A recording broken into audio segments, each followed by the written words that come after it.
자, 여러분 안녕하세요. 아, 좀 정신이 없네, 진짜. 녹화 영상에서도 녹화를, 강의를 한참 이렇게 했는데 녹화를 안 했어요, 녹화를. 아, 진짜.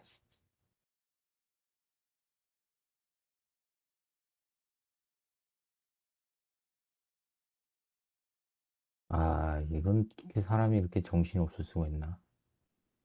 와. 어쨌든 8장, 5강 시작하도록 하죠. 이 실시간이 비대면 수업은 뭐 지금 하게 됐지만 어쩔 수 없이 뭐 하게 됐지만 참 이게 좀 그렇습니다, 이게. 실시간이 좋은 것 같아요. 하더라도. 아무튼 8장에서는 현대 대칭키 암호를 이용한 암호화 기법에 대해서 알아보도록 하죠. 이 8장의 목표는 다음과 같습니다. 녹화가 잘 되고 있나 한번 더 확인해 봐야겠다. 네, 잘 되고 있어요. 네. 자, 이 8장에서는 DES 그리고 AES 같은 어, 현대 표준 암호를 이렇게, 예, 현대 표준 암호를 이용해서 긴 메시지를 암호화하는 방법에 대해서 알아보도록 할 거예요. 자, DES는 64비트 단위로 64비트를 블락 단위로 해서 암호화를 진행하죠. AES는 128비트를 블락 단위로 해서 암호화를 진행하게 되고요. 근데 이 방식 문제가 뭘까요? 현대 현대에서는 메시지 길이가 대체로 64비트나 128비트보다 훨씬 더 길다라는 점이에요. 메일 같은 것을 고려해도 우리가 빈 메일을 보낸다고 해도 이것이 뭐 적어도 수백 바이트, 수 킬로바이트 정도가 되죠. 여기다가 막 텍스트 양이 많으면 많을수록 이 메시지의 양, 즉 우리가 암호문으로 바꿔야 되는 평분의 양이 길어진다는 거예요. 60, 그렇다고 하게 되면은 생각할 수 있는 것은 DS하고 AES를 반복해서 사용해야 된다. 나는 뭐 간단한 아이디어를 떠올릴 수가 있는데 이것이 그렇게 단순하지가 않다. 단순하게 반복을 하게 되면은 안정성이나 또는 어, 다른 어떤 이 뒤에서 설명한 에러 프로파게이션이라는 특점에서 문제가 발생할 수 있다라는 점. 그래서 이것도 안정성 있는 그리고 문제 없는 이 문제 없도록 이 대칭키 암호화 방식을 사용하기 위해서 어떻게 해야 되나 이런 것들에 대해서 이제 보도록 할 겁니다. 자, 이렇게 긴 메시지를 DS나 ACE 같은 대칭키 암호화 방식을 이용해 가지고 긴 메시지를 암호화하는 방식을 블락 암호의 운영 모드라고 해줍니다. 이 장에서는 총 5가지의 블락 암호 운용 모드를 보도록 할 거고요. 자, 그리고 블락 암호를 이용해서 추가적으로 스트림 암호, 즉 실시간으로 데이터를 암호화하기 위한 스트림 암호를 설계하는 운영 모드 또한 어떻게 어, 설계되어 있는지 알아보도록 할 겁니다. 자, 앞서 잠깐 얘기를 했었었는데 다양한 운영 모드의 안정성 그리고 에러 전파 효과에 대해서 효과라고 보기에는 뭐 에러 전파 문제 이런 것들에 대해서 이제 보도록 할 거고요. 실시간으로 데이터를 암호화하기 위해서 사용되는 2가지 스트림 암호에 대해서도 알아보도록 할 겁니다.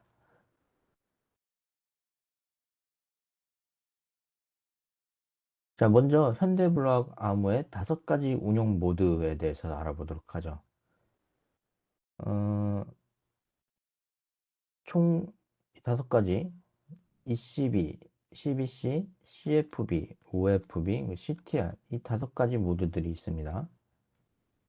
자, 운영 모드를 뭐 이렇게 8.1에서는 총 5가지 이렇게 정리를 해놨어요. 뭐 여기서 뭐 특별한 뭐 그런 것들은 뭐 발견할 수는 없고 얘네들이 지금 이름들이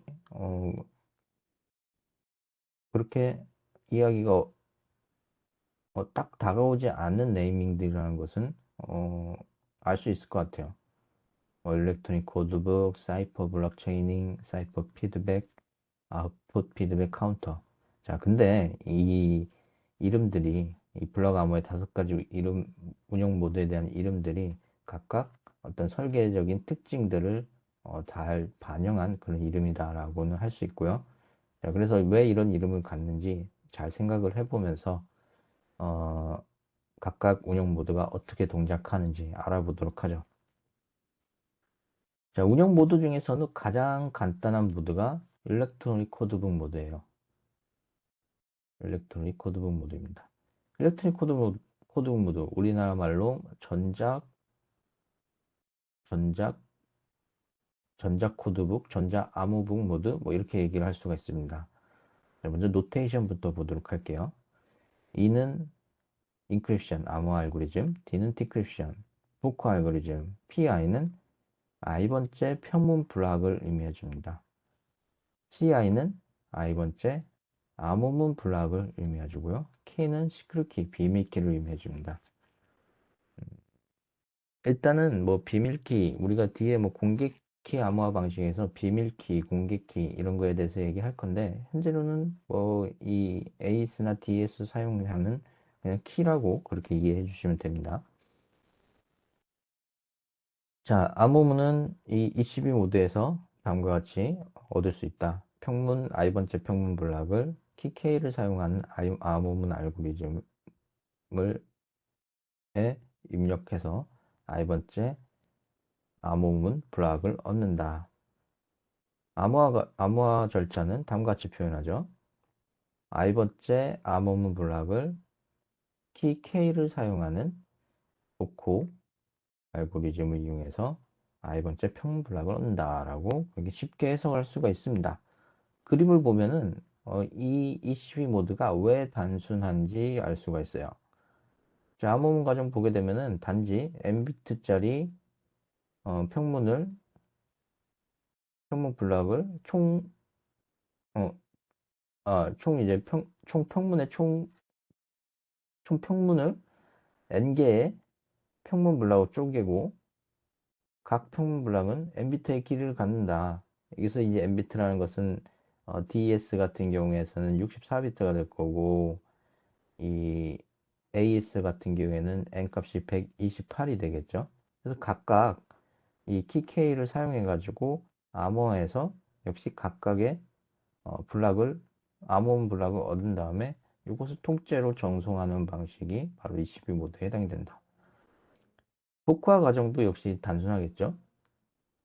이 합쳐져 있던 암호음 블락을 n비트 단위로 쪼개 가지고 각각 복화 알고리즘을 수행해서 역시 동일한 키케이를 사용하고요. 그다음에 이제 평문 블락을 얻는 형태가 된다는 거죠.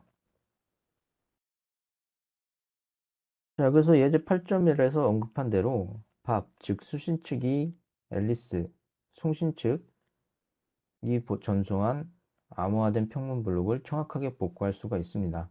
왜냐하면은 각 블록에 관해서 블록을 암호화한 절차가 AS 또는 DS가 될 수 있고 예를 들면 서로 역관계에 있다라는 것을 우리가 6장, 7장에서 쉽게 확인을 했었, 6장, 7장에서 이미 확인을 했었죠. 그래서 이 부분에 대해서는 뭐 의심의 여지가 없습니다. ECB 모드 같은 경우에서는 두 개의 열에 EN개의 성분을 갖는 EK개의 코드북을 사전 수집할 수 있다라고도 얘기해 줍니다. 여기서 왜 전자 코드북이다 불리는지 얘기를 추정을 해볼 수가 있는데 가령 이 전자 코드북이라는 거, 이 코드북이라는 것은 또 이제 2차 대전 때 뭐 이제 어, 암호문 같은 거 정송할 때 어, 사용된 그런 이제 암호화 과정의 핵심 구성 요소라고 볼 수가 있는데 뭐 평문이 이런 식으로 이렇게 쭉 있다라고 하게 되면은 뭐 평문이 된 것이 쭉 있다. 그럼 여기에 대한 암호문들이 이렇게 사전에 정의돼 가지고 쭉 써져 있는 그런 코드북들이 존재했었어요. 자, 여기서 이제 전자코드북이라는 일렉트로닉이라는 이 접두가 붙은 이유는 얘를 디지털 시스템에서 그대로 이 코드북을 의 형태를 그대로 디지털 시스템으로 옮겨왔기 때문에 그래서 일렉트로닉 코드북이라고 얘기를 해주는 거죠. 즉, 22 모드 같은 경우에서는 바로 뭐 암호화에 대한 이런 코드북을 사전에 만들어 놓고 여기에 맞춰 가지고 암호화된 결과를 제시할 수 있고, 역으로 암호화된 결과를 평문으로 바꿀 수 있는 뭐 일종의 데이터 테이블이 존재한다라고 이제 보시면 되는 거죠. 즉, 각각의 성분은 평문하고 그에 대응하는 암호문을 목록할 수 있다라는 점에서 이런 이제 일렉트로닉 코드북 모드라는 것이 존재한다라는 점. 다만 뭐 이것을 이제 물리적인 형태로 저장할 때도 보존할 때도 이 코드북을 K하고 N이 커지게 되면은 이 코드북을 유지하는 것이, 그리고 사전에 이것을 만드는 것이 상당히 어렵겠다라고 예상해볼 수도 있고, 역시 얘를 디지털화 시킨다고 하더라도 이것은 어, 뭐, 뭐 큰 용량을 차지하는 부분들이니까 뭐 알고리즘 측면에서 공간 복잡도, 그리고 얘도 뭐 서치해야 되는 측면에서 시간 복잡도 모두 증가시키는 요인이 될 수가 있겠죠. 그래서 그런 측면에서 이런 이슈 모드는 단점이 될 수 있다 일단. 자, 근데 22 모드는 이런 뭐 알고리즘 성능 측면에서 시간 복잡도나 공간 복잡도 측면에서 성능 측면에서 문제가 될 수도 있지만은 더 심각한 문제가 되는 것은 바로 보안적인 측면, 안정성 측면에서 문제가 될 수 있는 부분들이 존재한다는 거예요. 이게 예제 8.3에서는 그러한 시나리오를 설명을 해주고 있습니다. 그래서 이분은 악의적인 공격자입니다. 이분가 회사에서 한 달에 몇 시간만 일을 하는 사람이에요. 그래서 일을 조금만 하니까 급여가 작습니다. 이분은 불만을 품었어요. 일은 적게 하긴 하는데 돈은 많이 벌고 싶다라는 그런 불만을 품기 시작했습니다. 그 이분은 어, 이 보안상의 취약점을 잘 알고 있어요. 아, 우리 회사가 ECB 모드를 사용해가지고 블락 암호를 운영하고 있어. 그리고 이 회사가 각 고용자의 계좌에 지급해야 할 금액을 암호화해서 보낼 때 17번째 블락에 항상 저장한다. 뭐를? 금액에 대한 정보를 항상 저장한다라는 그런 사실을 어떻게 해가지고 알게 됐다라고 하죠. 뭐 이부가 그 당당 업무하는 사람일 수도 있는 거죠. 이분은 월말에 회사가 은행에 보내는 아부문을 가로챕니다. 가로채가지고 조작을 해요. 이 17번째 블락을 어, 급여를 많이 받는 풀타임 일을 한 동료의 급여 정보, 여기에서 17번째 블락을 가져와 가지고 자기 것으로 바꾼다라는 거죠. 자신의 급여 정보를 갖는 블락하고 대체를 하는 행위를 해줍니다. 자, 그러면은 매달 이분은 자신이 일한 대가보다 훨씬 더 많은 급여를 받게 되는 그런 문제가 생길 수가 있다는 거죠. 여기서 이 이시 모드의 보안성 문제, 이 공격 시나리오에서 이시 모드의 보안성 문제를 정리하자면 다음과 같아요. 블락 단위의 패턴이 유지가 돼요. n번째 블락하고 n번째 블락의 암호문이 같다. 그러면은 n번째 평문하고 n번째 평문도 같은 내용을 포함하고 있다는 겁니다. 즉, 17번째 블락이 암호문에서 평문상에서 금액에 대한 정보를 포함하고 있다라고 하게 되면은 17번째 블락이 암호문의 17번째 블락 역시 금액에 대한 정보를 포함하고 있다라는 뜻입니다. 즉, 블록 간 독립성으로 인해서 심지어 키를 모르고 따라서 해독이 된 것이 아님에도 불구하고 이것이 어떤 의미를 갖고 있는지 알고 있기 때문에 악의적인 목적으로 이 예제 8.3의 시나리오처럼 악의적인 목적으로 이 특정 블락을 교체하거나 또는 이용하거나 하는 경우가 발생할 수 있다는 점이죠. 이 예제, 어, 추가적으로 이, 이 ECB 모드에 대한 공격 시나리오를 좀 더 다른 시나리오를 통해 가지고 좀 더 알아보도록 할게요.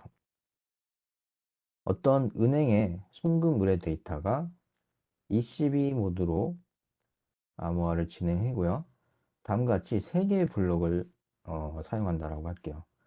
자, 그런데 블록 1하고 블록 2하고 블록 3 각각 다음과 같은 정보들을 포함해요. 송금자의 은행 계좌 정보, 그리고 송금처의 은행 계좌 번호, 세 번째 블록에서는 송금액, 이렇게 각각 세 개의 블록을 만들어 가지고 은행 송금 의뢰 데이터를 구성을 하고 얘를 ECB 모드로 암호화한다라고 하죠.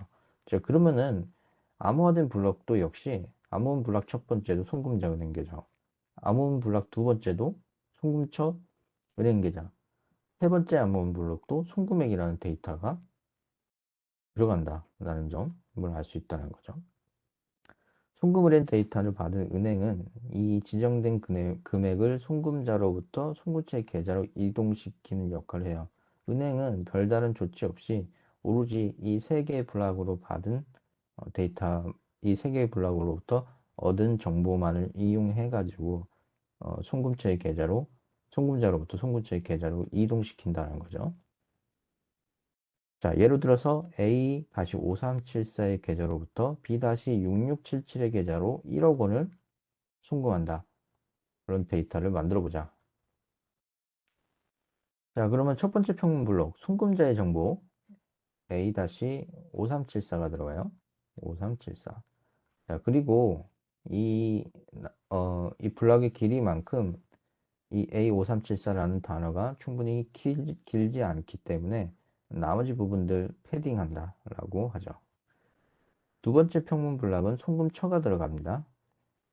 B-6671이 이렇게 들어가게 되는 거죠. 역시 나머지 부분들 패딩을 해줍니다.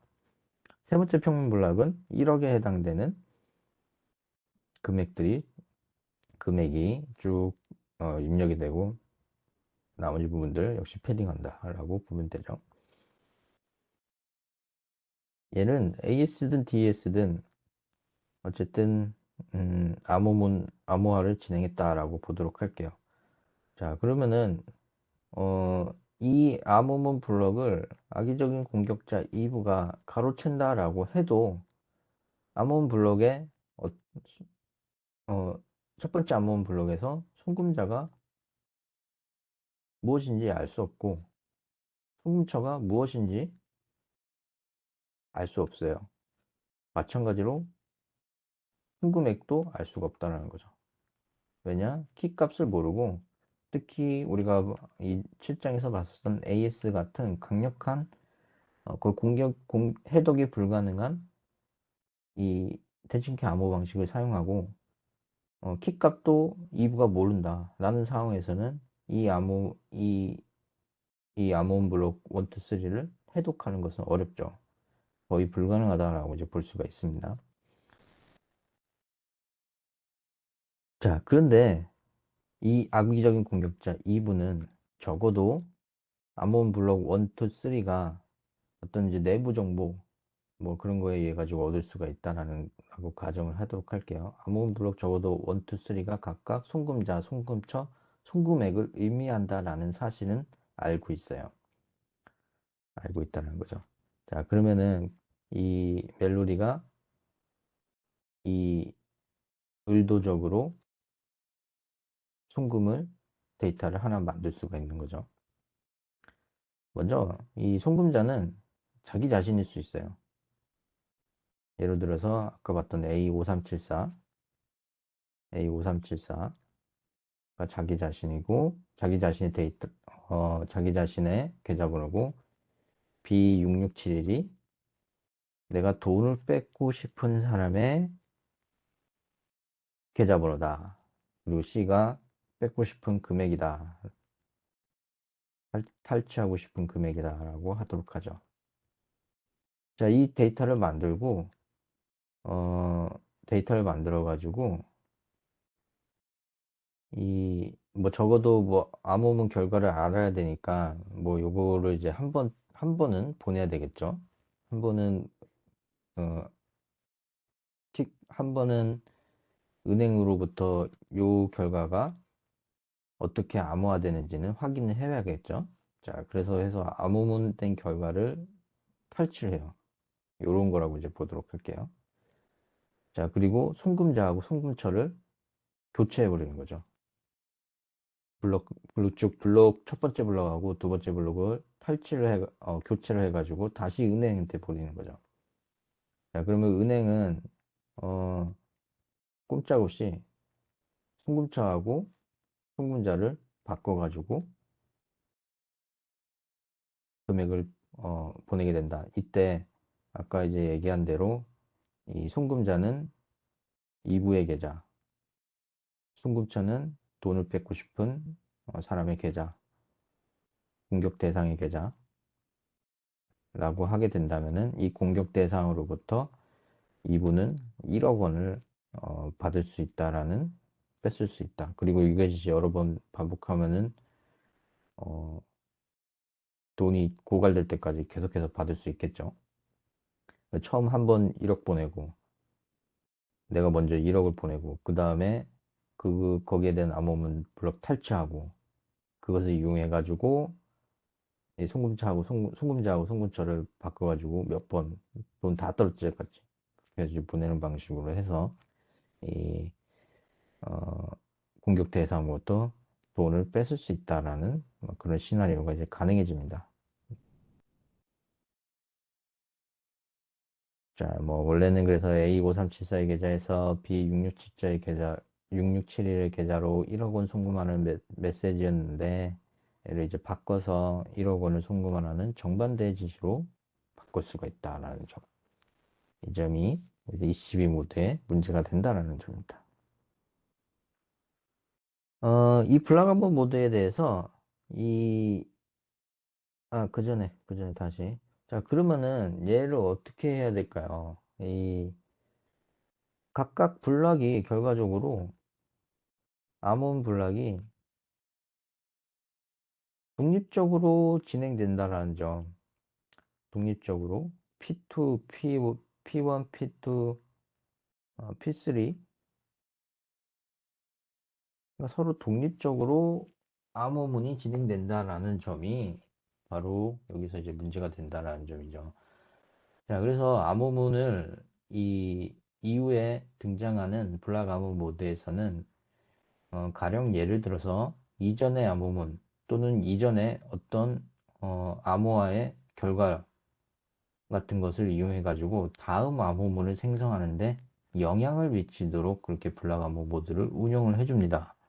이렇게 하게 되면은 서로 어, 각 암호문 블락들이 서로 이제 서로 영향을 미치면서 암호화가 진행이 되기 때문에 그런 부분에 대해서 어느 정도 이제 개선이 있을 수 있다는 거죠. 얘를 교체하게 되면은 가령 C1에 있던 어떤 암호의 결과가 C2 블락에 영향을 미친다라고 하게 되면은 얘를 교체했을 때 당연히 복호화 과정에서도 이전 복, 이전 복호화의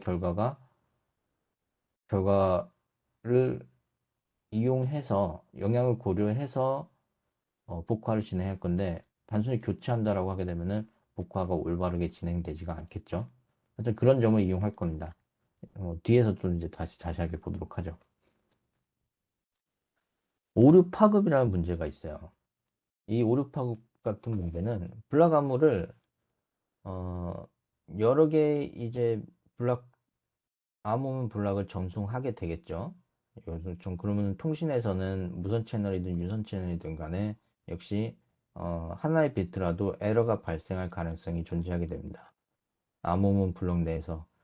자, 근데 이 암호문 이 우리가 6장이나 7장에서 봤지만은 이 암호문에서 어, 어떤 암호문에서 이제 섀도우 효과라는 것에 대해서 이제 봤었죠. 어떤 특정 한 비트의 변경이 아, 평문에서 어느 한 비트의 변경이 암호문에서 단지 한 비트의 변동으로 이어지지 않는다. 즉 평문에서 어떤 한 비트만 변경되어도 암호문에서는 큰 변경을 일으키는 것이 섀도우 효과라는 것을 이제 얘기했었죠. 이것이 이제 추후에 우리가 해시 알고리즘하고도 큰 관련이 있다. 그뿐만 아니라 확산, 혼돈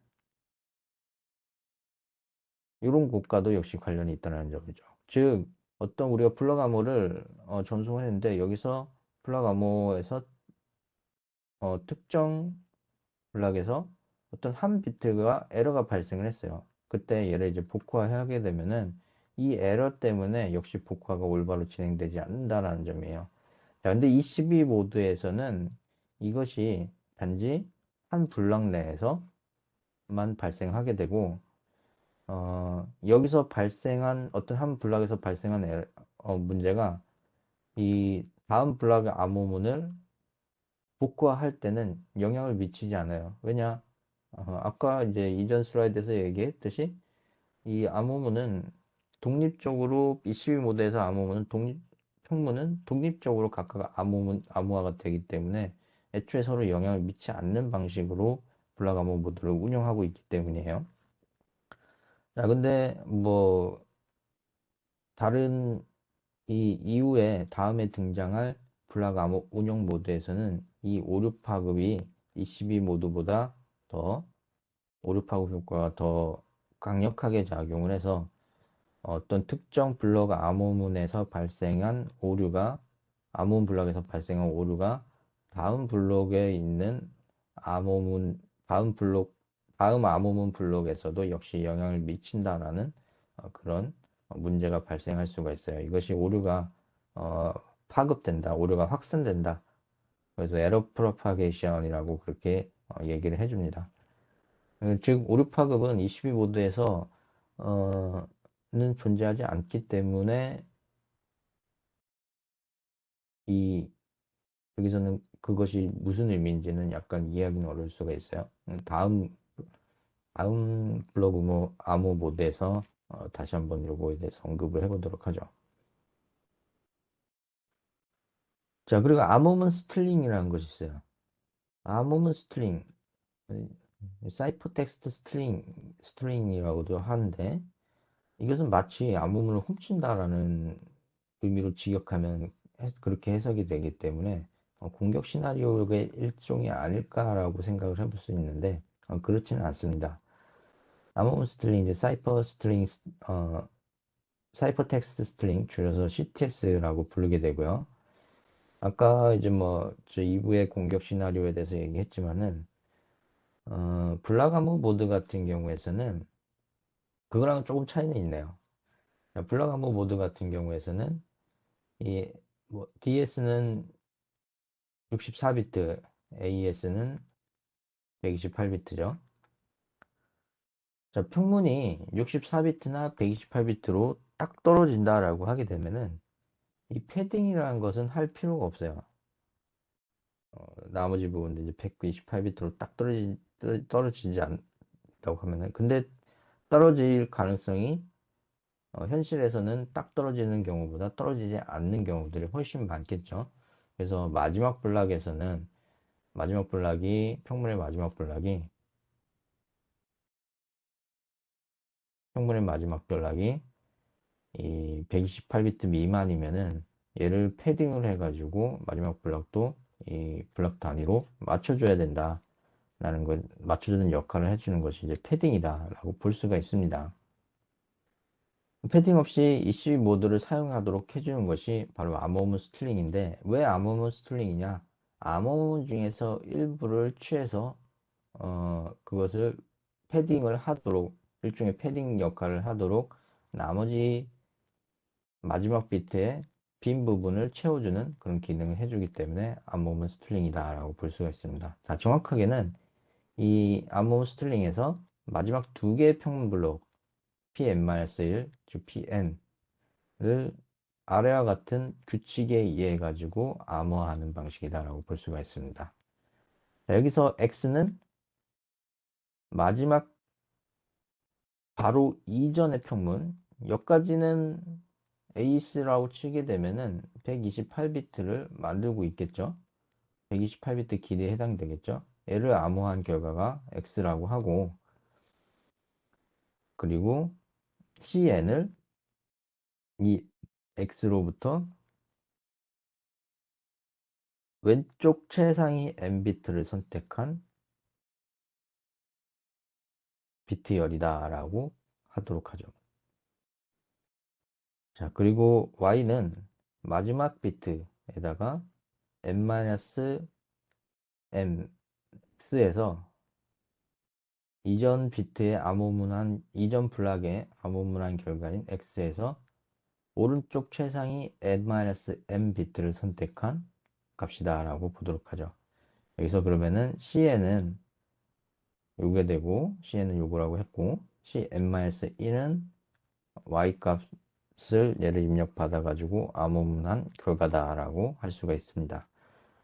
자, 그림을 통해 가지고 한 번 더 다시 보도록 할게요. 자, 여기 두 개의 블럭이 있습니다. P-1은 마지막 이전 비트니까 어, 한 블럭 한 블럭의 길이를 온전히 한 블럭의 온전한 길이를 갖고 있어요. 뭐 에이스 같은 경우는 128비트가 될 거고요. 마지막 평분 블럭은 n비트예요. 그러면은 일단 얘를 채우기 위해서는 전체 블락의 길이는 n-m비트가 추가적으로 필요하다라는 것은 쉽게 계산이 되죠. 자, 얘를 암호한 결과를 보도록 할게요. 얘를 암호한 결과는 다음과 같다. cn하고 t다. cn은 이 cn은 x에서 x를 암호한 결과에서 n비트만 왼쪽 최상위 n비트만 선택한 결과고 t는 얘에 해당이 되겠죠. n-n에 해당이 되겠죠. n-n비트가 여기에 해당이 된다는 점. 자, 이렇게 해가지고 암호문에 얘를 암호화한 결과의 일부를 cn으로 만들고 여기서 오른쪽을 이거 반으로 쪼개가지고 나머지 n-n비트를 t로 만든다. 자, 이 t를 바로 스트링 해가지고 이 마지막 n번째 블락에 어, n만큼 이 붙여줘서 길이를 이제 맞춘다라는 거죠. 얘를 암호화한 결과가 cn-1이 된다. 자, 이렇게 되면은 복호화 과정이 좀 복잡하게 느껴질 수가 있어요. 뭐 보도록 하죠. 자, 마지막 그래서 얘를 복호화하는 과정에서는 이 n-m 이, 이 cn-1을 먼저 복화해서 얘를 다시 n-1번째 평분 블락을 해독하기 위해서, 복호하기 위해서 이게 t 값이 여기 이제 여기에 필요하다는 거죠. 그래서 어, 어차피 이게 뭐 패러럴하게 복화하고 암호화가 진행될 수 있으니까 얘를 위해 가지고 먼저 n번째부터 어, 복화를 진행하고 얘를 이제 떼와서 pn-1을 복화하기 위한 암호문을 완성시키고 이것을 다시 평문으로 바꿔주는 그런 형태가 된다. 뭐 그런 이제 결과적으로 n-1번째 평문 블록을 얻기 위해서는 이 CNT, CN하고 T 암호문을 CN하고 T가 결합된 암호문을 얻어야 되는데 이것이 n번째 암호문 블록에 평문에 숨어 있으니까 얘를 먼저 해서 가져와야 된다는 점이 뭐 그런 이제 암호문 스토링을 할 때 차이점이다라고 이제 볼 수가 있다라는 점입니다. 자, 다음으로 CBC, 사이퍼 블록 체이닝 모드입니다. 사이퍼 블록 체이닝 모드 직역하자면은 암호문 블록이 체이닝 돼 있다. 체인처럼 서로 연결돼 있다라고 뭐 그렇게 해석할 수 있을 것 같아요. 이 CBC 모드에서는 즉 각각의 평문 블락은 암호화되기 전에 이전 블락의 암호문과 XOR하는 연산을 수행한다. 라는 점입니다. 이것이 그래서 이 연산 과정 때문에 사이퍼 블락을 체이닝한다라는 그런 이제 용어를 사용할 수가 있다라는 거죠. 여기서 노테이션 중에 하나 추가된 것은 이니셜 벡터의 존재예요. 이니셜 벡터라는 존재가 있습니다. 이니셜 벡터는 말 그대로 초기 값에 이 XOR 익스클루시브와 연산을 해줘야 되는데 이전 블럭이라는 존재가 첫 번째 블럭 암호문에선 존재하지 않기 때문에 마치 키가처럼 이니셜 벡터 값을 어, 난수 생성 랜덤 제너레이터를 통해 가지고 수도 랜덤 제너레이터를 통해서 얻어서 이렇게 정의를 해서 어, 사용하는 그런 형태다. 어, 사용하기 위해서 이니셜 벡터가 그래서 필요하다라고 볼 수가 있습니다. 그래서 이제 C0의 역할을 한다. 0번째 암호문 블락 역할을 해준다라고 도 해석할 수가 있습니다. 자, 그래서 C1은 아까와는 다르게 22 모드하고 다르게 P1이 있게 되면은 처음에는 이니셜 벡터하고 엑스클루시브와 연산을 해주고 그 결과를 암호화에 암호화 알고리즘의 입력값으로 적용을 해줍니다. 자, 그래서 n비트짜리 암호문 블록 C1을 얻게 되는데 이 C1이 어디에 영향을 미치냐? 다음 블락, 암호문 블락을 생성할 때 이니셜 벡터처럼 형문의 익스클루시브와 연산을 수행한 다음에 암호화 알고리즘의 입력값으로 사용된다. 역시 이것이 연쇄적으로 암호화가 종료 n개의 평문을 다 암호화할 때까지 평문블럭을 암호화할 때까지 다 수행해 준다는 점. 자, 그리고 복화 과정도 보도록 하죠. 복화 과정도 첫 번째 블락이 암호문 블락을 암호문의 복화 알고리즘을 사용하게 되고 이때 익스클루시브화를 동일한 값을 익스클루시브화 연산을 할 때 동일한 값을 두 번 반복하게 되면은 자기 자신이 나온다라는 그런 고유한 특성이 있다라고 우리가 수차례 얘기를 했었죠. 이 방식을 통해 가지고 평문을 얻는다. 역시 복화한 다음에 이전 암호문 값을 익스클루시브화 연산해서 평물을 얻는다라는 과정이 어, 반복이 된다라고 보시면 됩니다.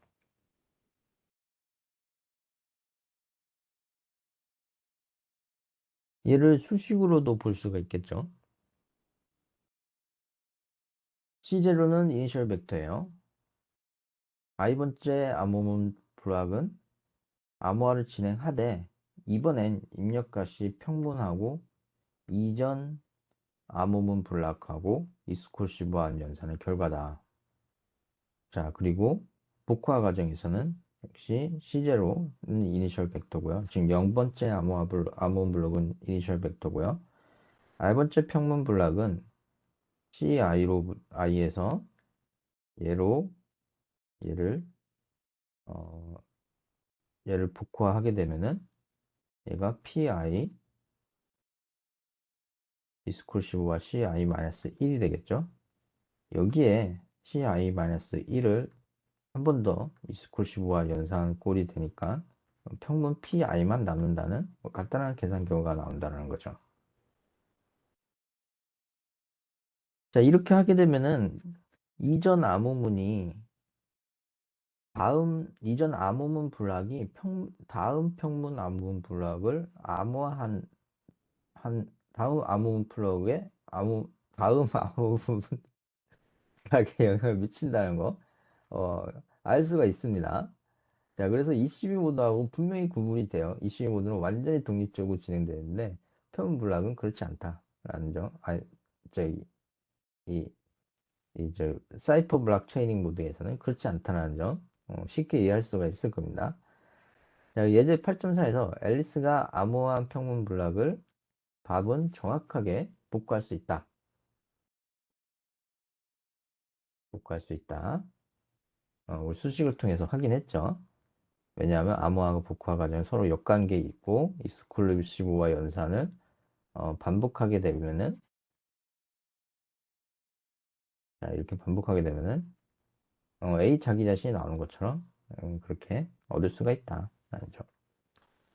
자, 초기 벡터는 송신자와 수신자 간에 공유되어야 된다. 하지만 반드시 비밀일 필요는 없다. 키처럼 예민하게 결국엔 키에 의해 가지고 이 암호 알고리즘은 보호가 되기 때문에 이니셜 벡터를 완전히 비밀로 유지할 필요는 없다는 점. 하지만 가능하다면 비밀로 유지할 수 있다고 하게 되면 더 좋겠죠.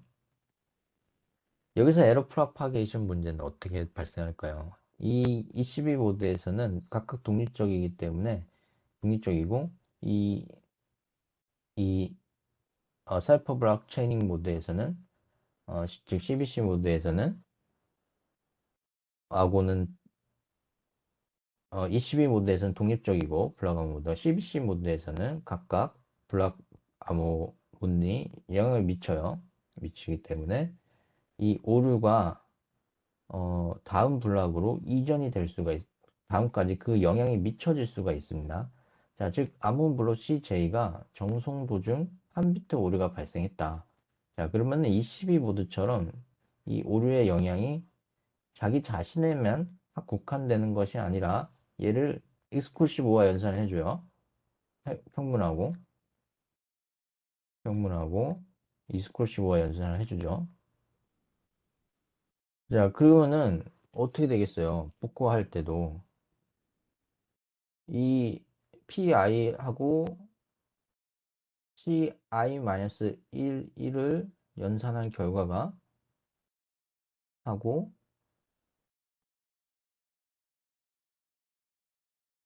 어, 반복해서 익스클루시브 연산을 했을 때 이것이 다른 X와 연쇄되는 X와 연산이기 때문에 결과적으로 원래 PI가 될 수가 없겠죠. 자, 즉 복구화 과정에서는 평문 블록 PJ에서는 대부분의 빗대에서 오류가 발생되고 평문 블록 PJ 플러스 1에서는 CJ의 오류 비트와 같은 위치에서 한 비트 오류가 발생한다 라고 얘기를 할 수가 있는 점입니다.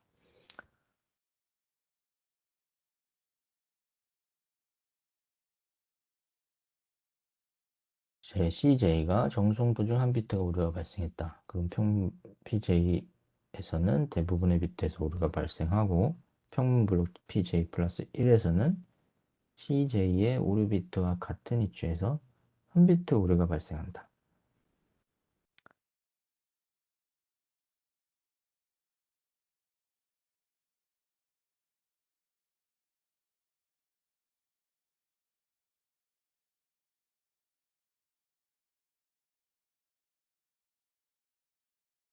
여기서 암호문 스트링도 역시 적용해 볼 수가 있습니다.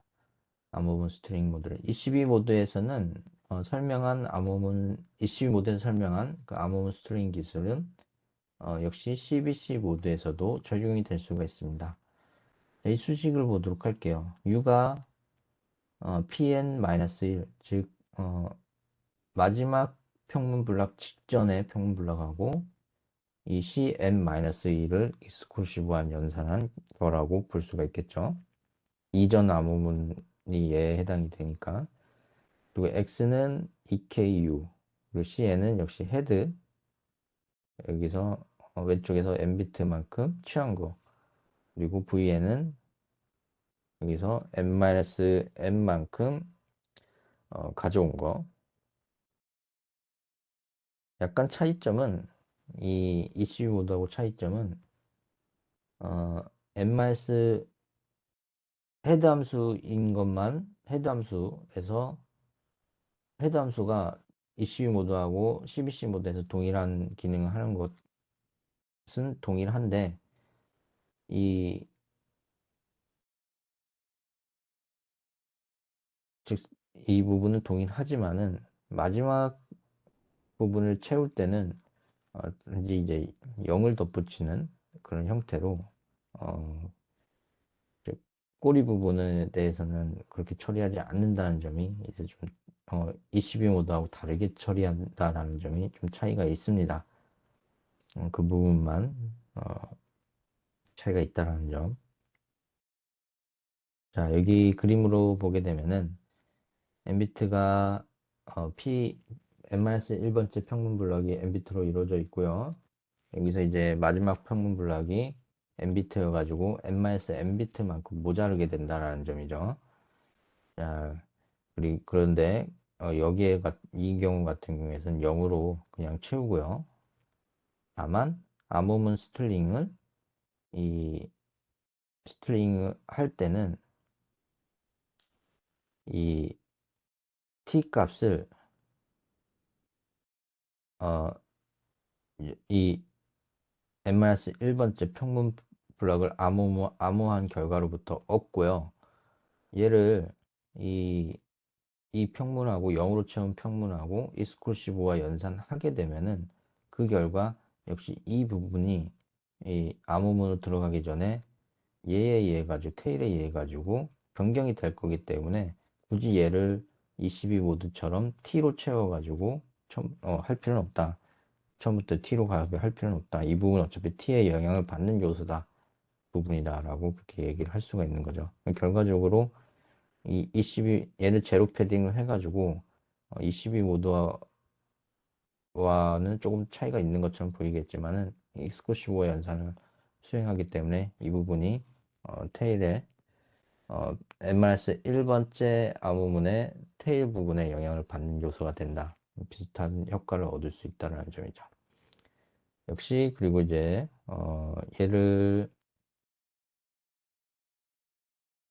얘를 음,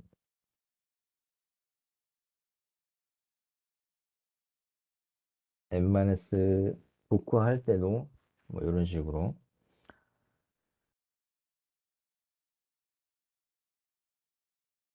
음,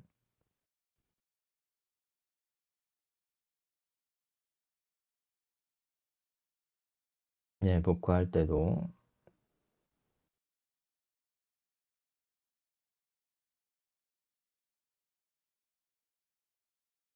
얘가 얘하고 어,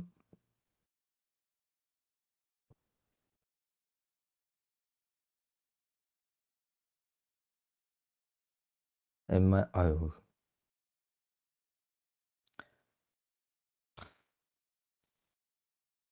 자, 테이빗하고 얘하고 익스클루시브와 연산을 해서 어, PN0S 꼴을 만들어 줘야 되겠죠. 자, PN0S 꼴을 만들어 준 다음에 복구 알고리즘을 수행해야 된다는 점. 뭐, 이런 부분 고려해 가지고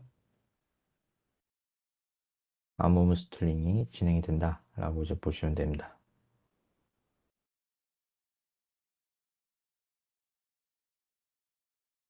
네.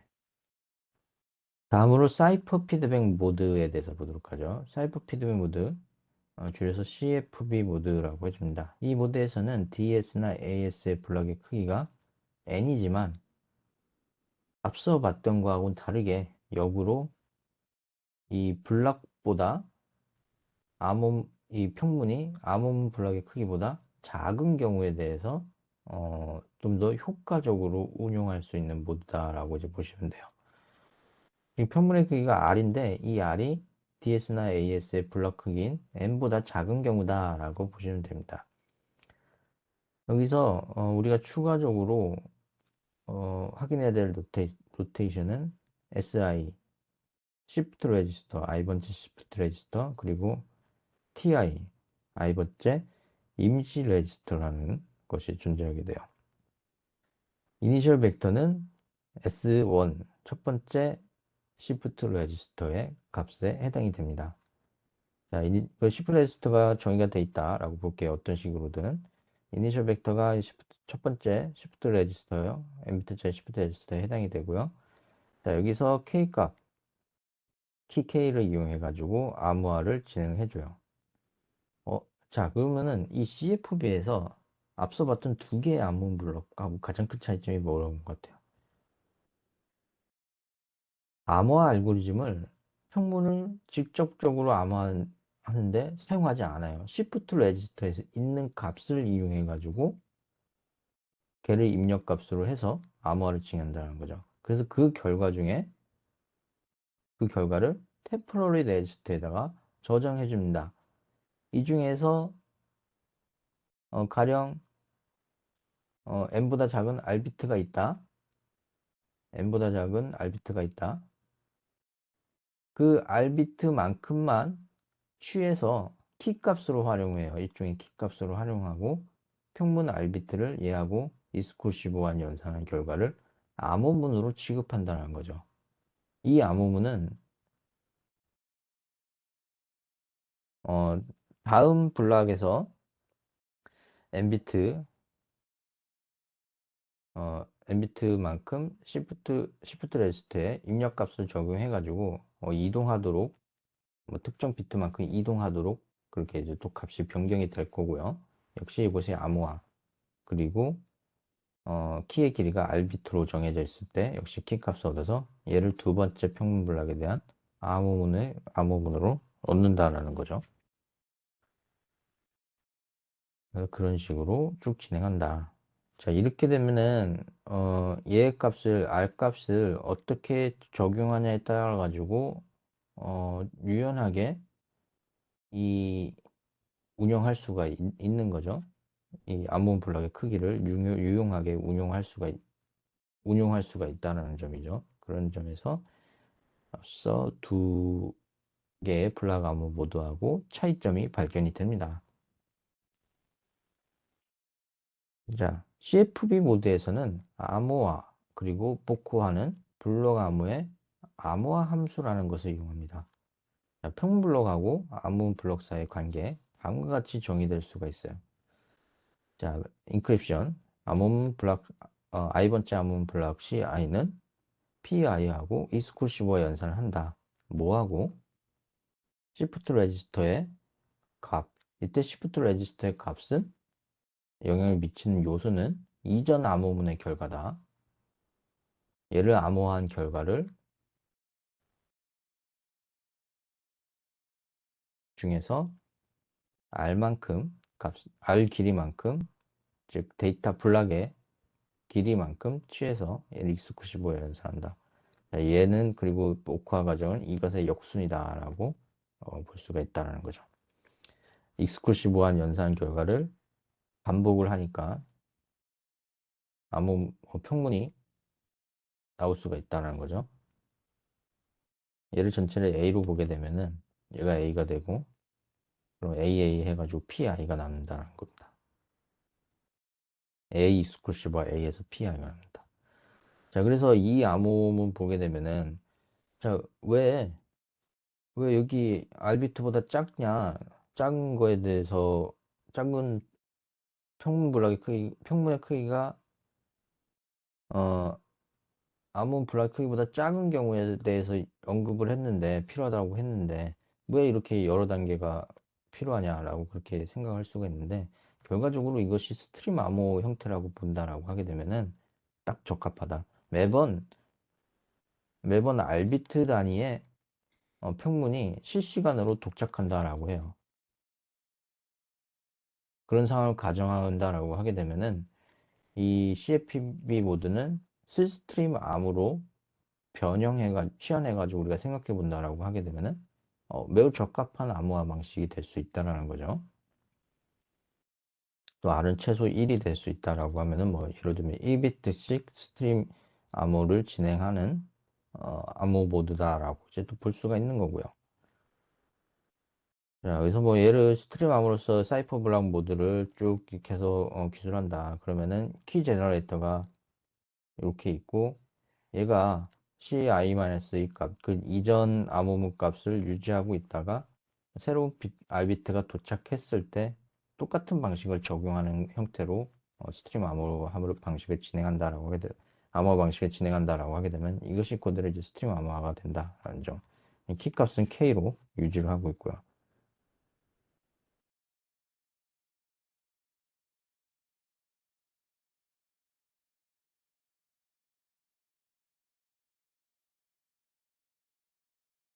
얘에 대한 수도 코드 보시면은 이런 형태입니다.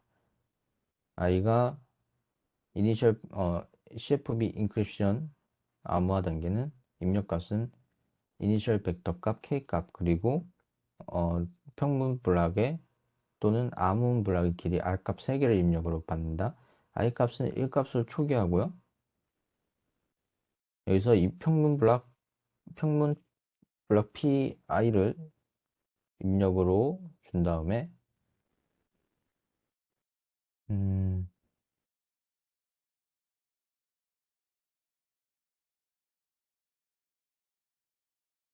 여기 pi가 추가돼야 될 것 같은데, 그렇죠? 입력값에 pi가 추가돼야 될 것 같아요. 만약에 i가 1이다 라고 하게 되면 shift 레지스터에 이니셜 벡터를 사용한다. 그렇지 않은 경우에는 shift 레지스터에 이전 암호화된 결과 암호문 블락을 이용한다. i-1번째. 템프 값에서는 임시 값에서는 shift 레지스터에 결과를 이용한다. 자, 그리고 t 값을 s 값 shift 레지스터의 결과를 암호한 걸로 취급을 하고 ki 값을 이 임시 레지스터에서 r만큼 셀렉한 값이다. ci 값은 평문하고 ki 값을 익스클루시브와 연산한 결과 그리고 ci를 출력하고 i 하나 증가시키는 형태 수도 코드가 이런 식으로 만들어진다. 자, 다음으로 아웃풋 피드백 모드에 대해서 보도록 하죠. 아웃풋 피드백 모드에서는 모든 암호문 블록의 각 비트는 이전 암호문 블록의 비트들과 독립이다. 이 경우에 얘를 이용하면 뭔가 여기서 블락 암호 모드가 독립으로 운영된다는 것은 오르파급 문제로부터 오르파급 문제가 완화된 효과를 기대할 수 있다는 것을 의미를 해줍니다. 자, 여기 CFB 모드하고 OFB 모드는 거의 비슷한데 그래서 노테이션도 큰 차이가 없어요. 거의 같은데 어떤 차이가 있는지 한번 보도록 하죠.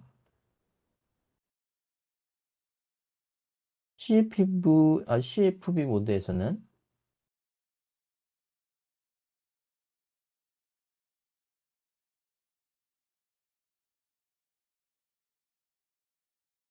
이전 암호문의 결과가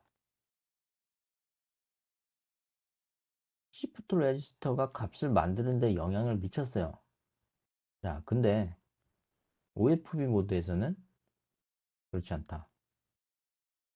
이 템포 템포러리 레지스터에서 셀렉한 선택한 R비트 값이 다음 시프트 레지스터의 값을 결정하는데 영향을 미치는 요소가 된다.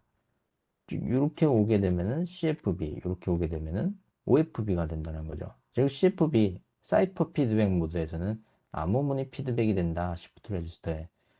아웃풋 피드백, OFB 모드에서는 이 T1 값의 출력값, 아, 이, 이, 저기 뭐냐, 암호화 알고리즘의 출력값, 얘가 다음 암호문 블록을 계산하는데 영향을 미치게 된다라는 점이 그래서 차이가 있다는 거죠. 그래서 자세히 봐야 이 차이가 보일 만큼 이 OFB하고 CFB의 차이는 크지 않습니다. 자, 그래서 오르파급 효과가 여기서 왜 적냐, 오르파급의 영향가 왜 적냐라고 얘기할 수 있냐라는 점은 이 R비트가 정송이 되는 게 아니고 이 T1으로부터 추출된 길이 R비트가 정송이 되는 게 아니라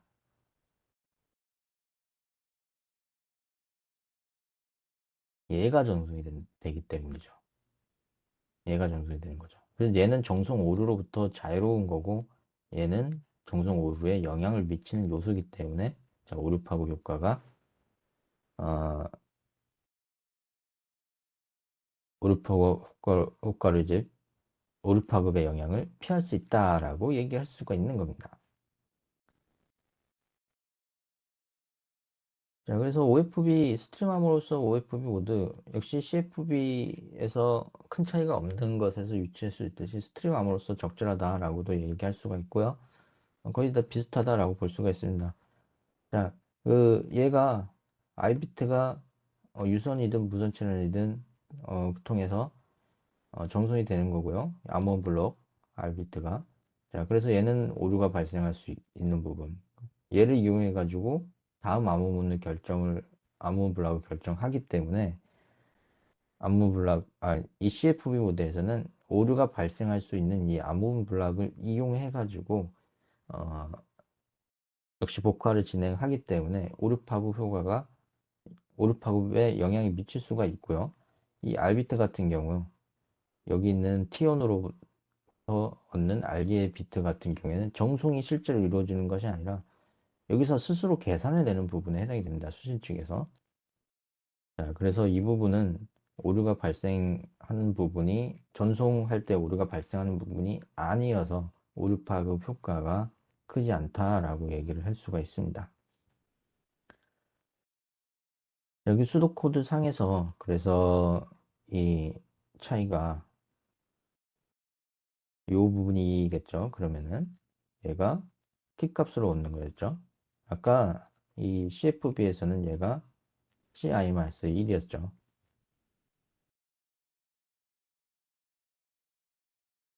자, CI-1이었습니다. 자, 이 부분이 유일한 수도 코드상에서의 또 유일한 차이다라는 것도 확인할 수가 있습니다.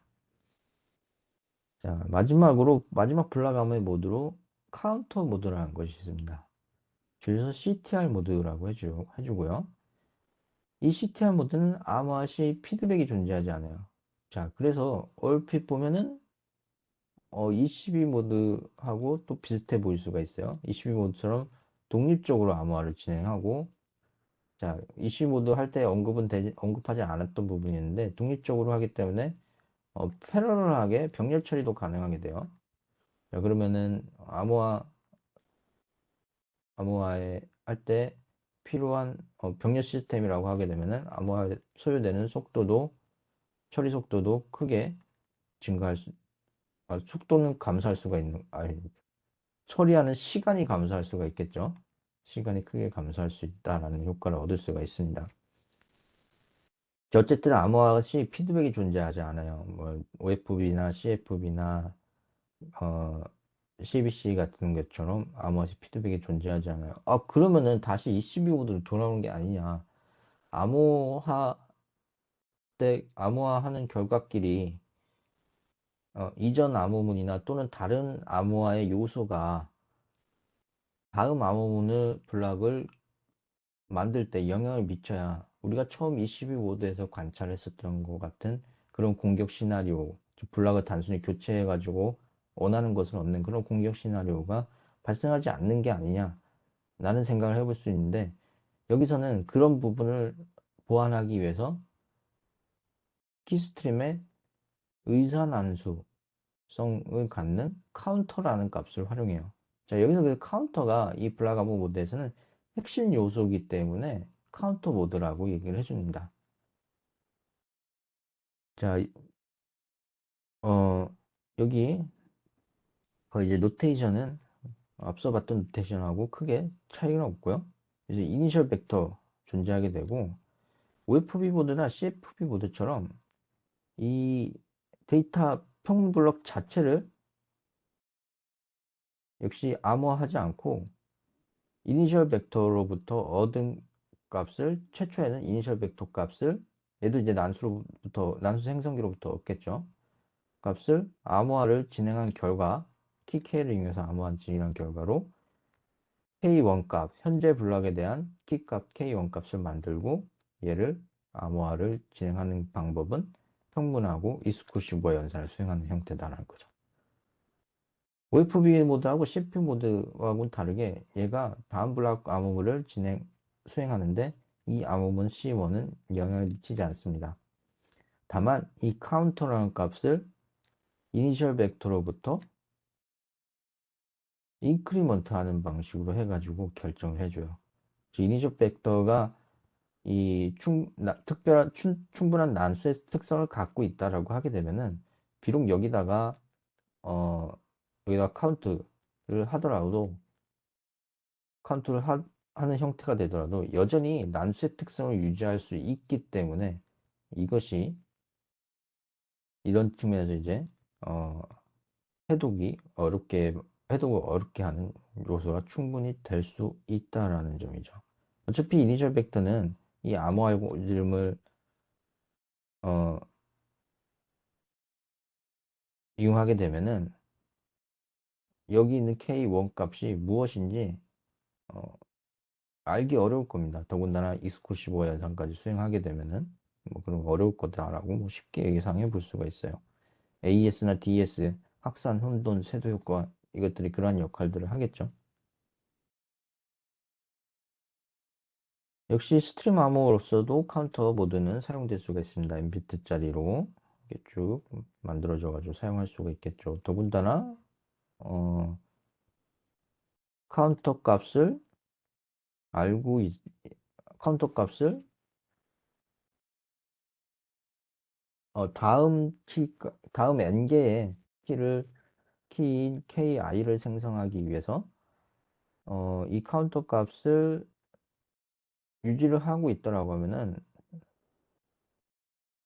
다음 키 생성을 위한 카운터 값, 그 다음 키를 위한 생성용 카운터 값을 뭐 쉽게 계산할 수 있고 미리 K 값들도 다량의 K 값들도 준비할 수 있을 것이다 라고 생각을 해볼 수가 있어요.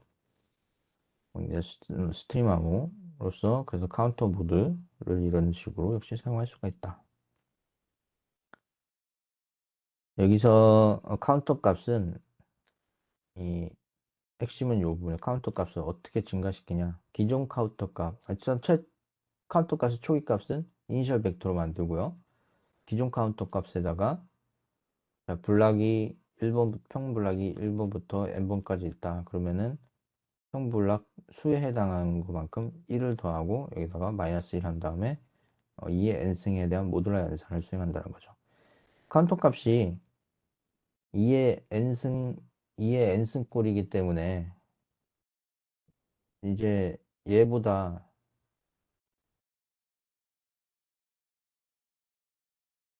어, 실질적으로 하나씩 증가한다라고 이제 볼 수가 있는 거죠. 실질적으로 하나씩 증가한다. 2의 n승이니까 2면은 2, 3, 4 충분히 큰 값일 거고 1024 가령이 n이 10이다라고 보도록 할게요. 그러면은 모듈라 1024 연산이 수행되게 되는 거죠. 그러면은 얘가 뭐 1024가 될 때까지 어떤 임의의 랜덤 값에서 계속 i가 1, 임의의 랜덤 값에서 계속 1씩 증가하는 형태가 될 거야. 다음 거는 1025, 다음 키 생성할 때는 뭐 1026 이런 식으로 하나씩 스테이지가 다음 블락의 수가 증가할 때마다 하나씩 증가하는 형태가 될 것이라는 거죠. 여기는 얘는 규칙적이기는 하지만은 이게 이니셜 벡터가 난수의 특성을 가지면서 이제 생성이 되고 얘가 또 대칭키 암호화 방식이 해가지고 무엇인지 알 수 없게 만든다라고 하게 되면은 역시 잘 보호될 수가 있다라고 얘기할 수가 있습니다. 자, 그래서 5가지 운영 모드 뭐 이게 쭉 봤습니다. 뭐 이게 이 표로 정리를 할 수가 있고요. 앞서 두 개, ECB하고 CBC는 블락 단위로 암호화를 진행하는 그런 형태를 보이고, CFB, OFB, CTL 같은 경우에 스트림 암호화 방식으로 어, 바꿔서 생각해 볼 수가 있다. 데이터 사이즈 같은 경우에 또 N비트, ECB나 CBC 같은 경우에는 N비트 단위로 고정돼 있다라는 특성이 있지만은 CFB하고 OF 같은 경우에는 이 N비트보다 작은 경우에 대해서도 효과적으로 작동할 수 있다. 그래서 뭐 일종의 얘도 프래그먼테이션이라고 볼 수 있겠네요. 쪼개고 뭐 하는 형태니까 또 프래그먼테이션 형태라 볼 수 있다. CTR은 MBTC 작동한다라고 이제 보시면 됩니다. 자, 그리고 나서 뭐 블락 암호 모드에서 CFB, OFB 얘들 CTR 얘들 스팀 암호 형태로 뭐 작동한다라고 이제 봤지만은 이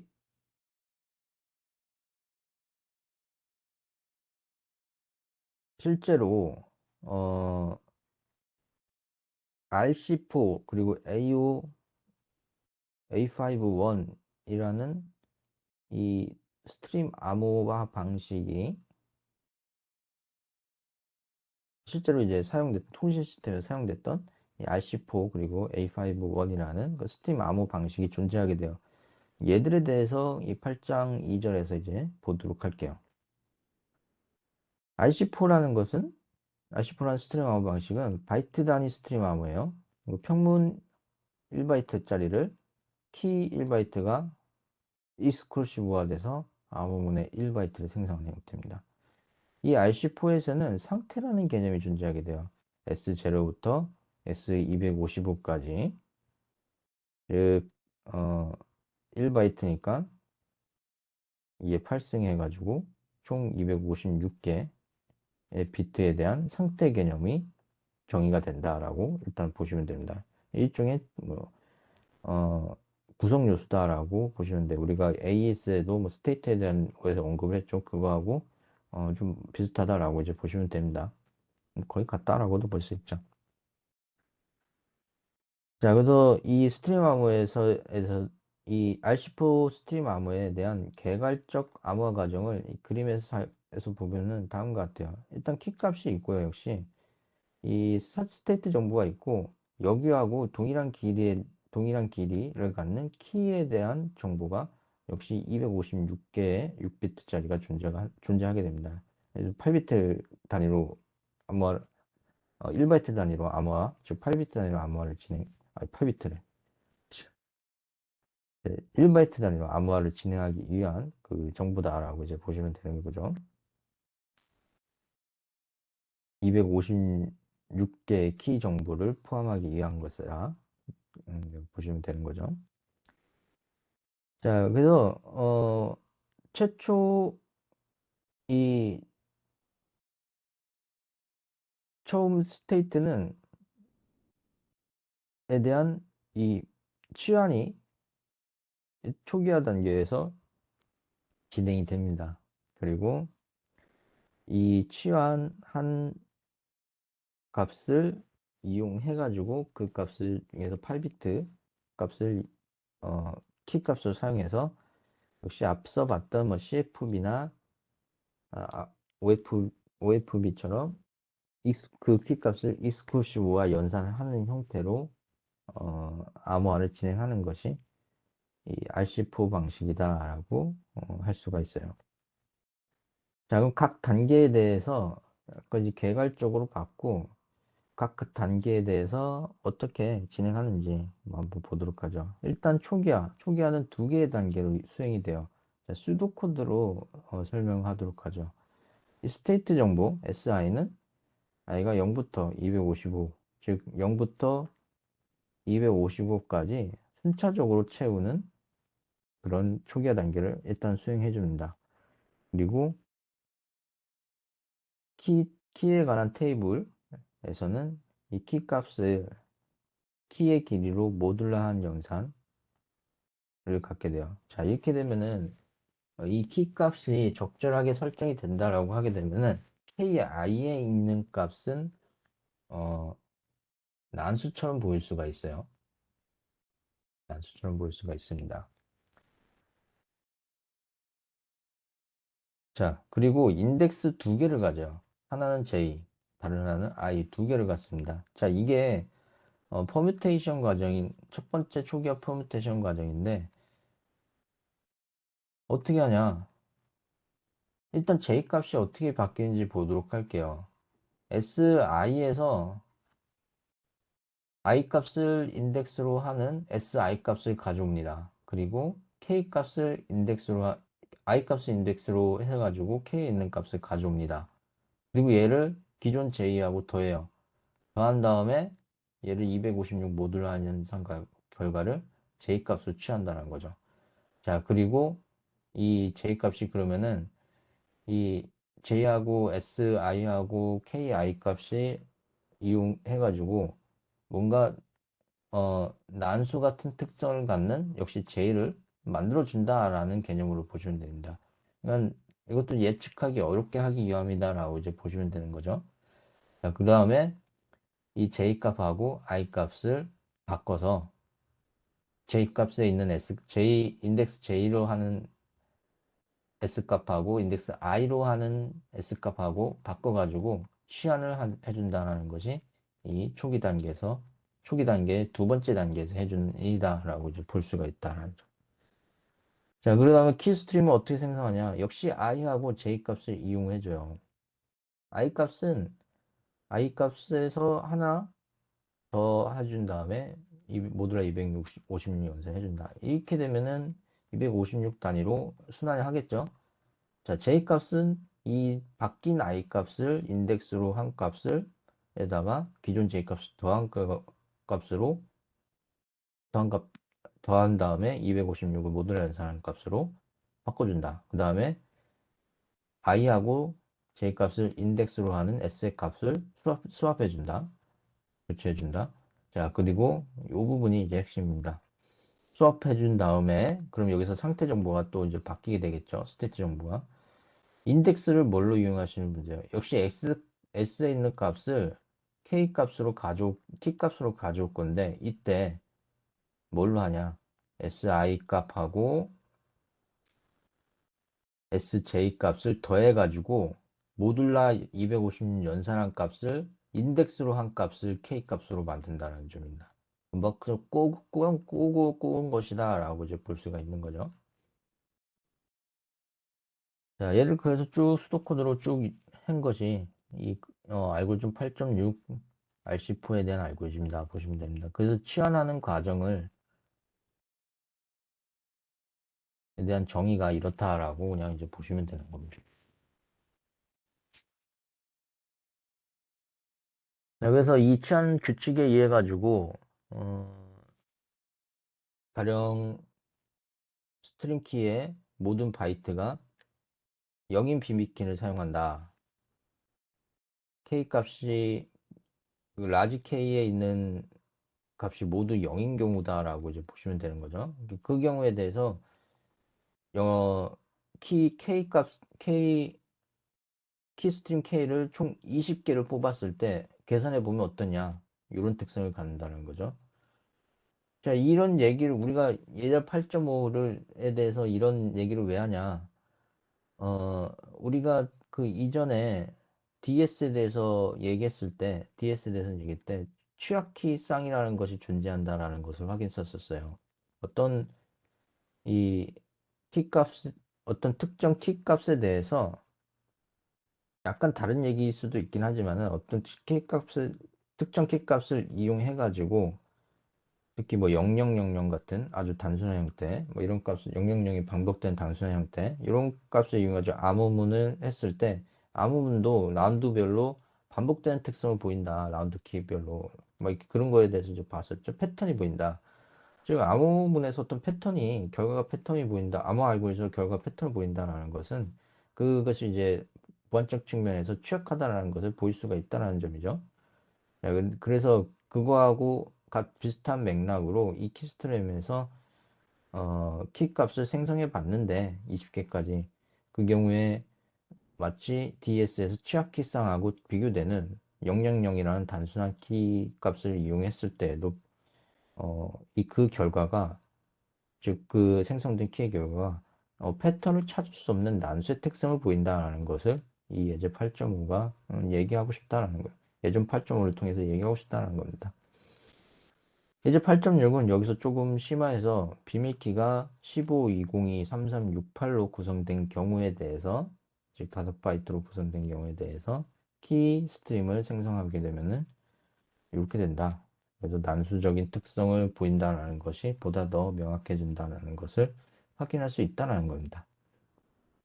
혹시 그 우리가 대칭키 암호 방식에서 예제도 이런 식이었지만 지금 요거를 계산을 좀, 다 하기는 약간 조금 난해한 측면이 있죠. 이런 거는 사실 프로그래밍 통해 가지고 직접 구현해 보고 하면은 도움이 될 것 같긴 한데 약간 아쉽네요. 그거.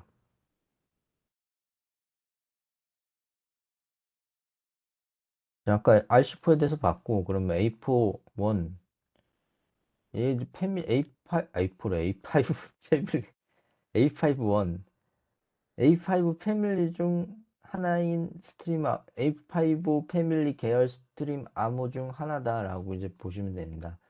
얘는 휴대전화 통신 셀룰러 네트워크에서 중에서 이제 GSM 방식을 사용했을 GSM 방식의 시스템에서 사용했던 암호화 방식이다라고 이제 보시면 되고요. 간단한 구조는 64비트짜리 비밀키를 갖고 얘를 이용해가지고 1비트짜리 키스트림, 1비트짜리 키를 만드는 키스트림 제너레이터가 존재해요. 그 다음에 이 키스트림 버퍼라는 것이 있고 길이가 228비트여가지고 여기에 228비트짜리 키가 대기하고 있다라고 이제 보시면 됩니다. 자, 그리고 여기다가 프린트 텍스트가 즉 블락 단위가 228비트일 때 여기다가 이 키 값하고 이스코시고 연산해가지고 암호문을 생성한다. 요거 조금 우리가 그림만 봤을 때 여러분들이 암호학 공부를 해줬으면 좀 벌써 의문이나 걱정이 되지 않습니까? 한 비트씩 생성된다라고 하게 되면은 오로지 여기선 한 비트씩만 바뀐다라고 예상해 볼 수가 있는데 그렇다고 하게 되면은 키로서 어, 올바른 기능을 할 수 있을까라고 생각을 해볼 수가 있어요. 그런 의심이 들 수가 있어요. 자, 근데 한 비트씩만 변경을 준다라고 해도 얘가 어떤 난수적 특성을 갖고 있다라고 하게 되면은 상관없겠죠.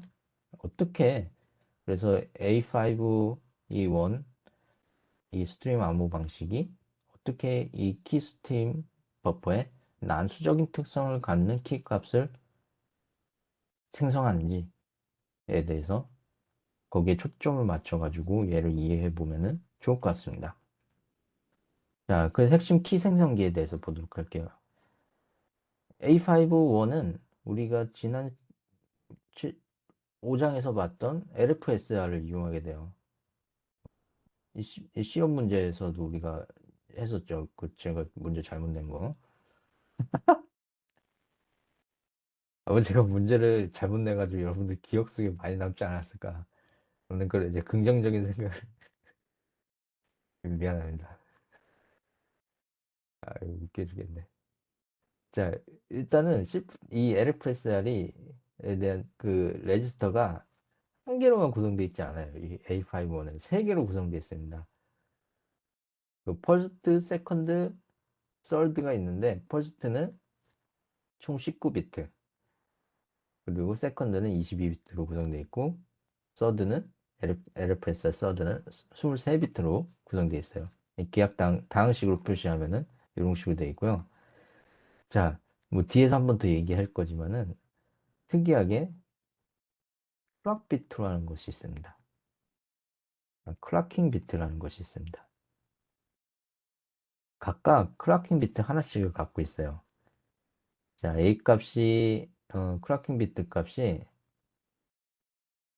각각 첫 번째에서는 0부터 셌을 때 8번째 비트, 여기도 0부터 셌을 때 10, 하나, 둘, 0, 1, 2, 3, 4, 10, 여기도 10번째 비트, 왼쪽에서, 그리고 8번째, 8번째, 10번째, 10번째가 클락킹 비트라는 것인데, 이 클락킹 비트가 어떤 값을 갖냐에 따라 가지고 이 레지스터 값이 이동하냐, 이동하지 않냐가 결정이 돼요. 자, 이렇게 하면은 뭔가 조금 이 매번 얘들이 이동한다 하는 게 아니라 어떤 거는 이동하고 어떤 거는 이동하지 않는 게 결정이 된다라고 하게 되면은 뭔가 좀 더 불규칙한 특성을 반영할 수가 있다라는 거죠. Shift S가 항상 이동하는 것이 아니라 어쩔 때는 이동하고 어쩔 때는 이동하지 않는다라는 특성을 부여할 수 있다라고 하게 되면은 그것 때문에 좀 난수적인 특성이 발생할 수 있다라고 이렇게 추정을 해볼 수 있어야 돼요. 어떨 때 이동하고 어떨 때 이동하지 않는지는 좀 이따 예제를 통해 가지고 다시 보도록 할게요. 자, 일단은 동작부터 보도록 하죠. 동작이 총 6단계로 이루어질 수 있습니다. 첫 번째 단계는 3개의 LFSR의 모든 셀을 0으로 초기해요. 다음 그다음 두 번째 초기화 단계는 레지스터의 값을 64비트 키로 섞습니다. 자, 어떻게 하냐? KI 하고 LSB하고 모든 그 각 레지스터에 있는 LSB하고 KI하고 어, XClusive와 연산을 해주고 모든 LFSR을 클락해준다. 즉 진행해준다라고 보시면 됩니다.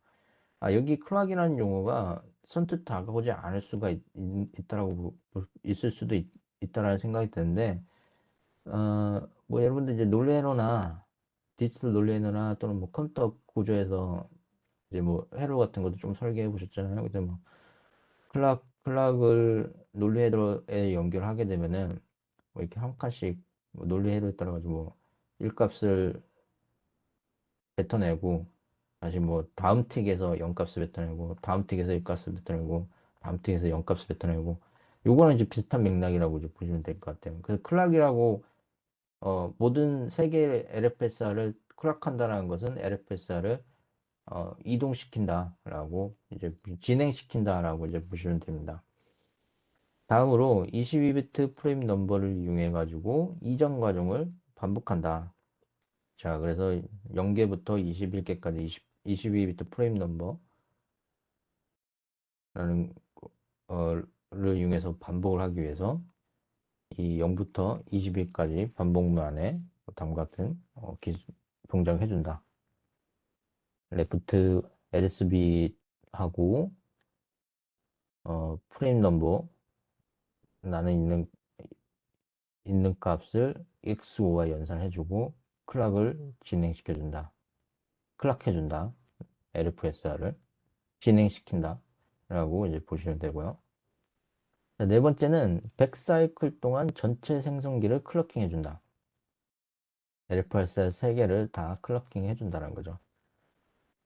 이때 LFSR의 클락은 메이저리티 함수라는 것을 이용해 줍니다.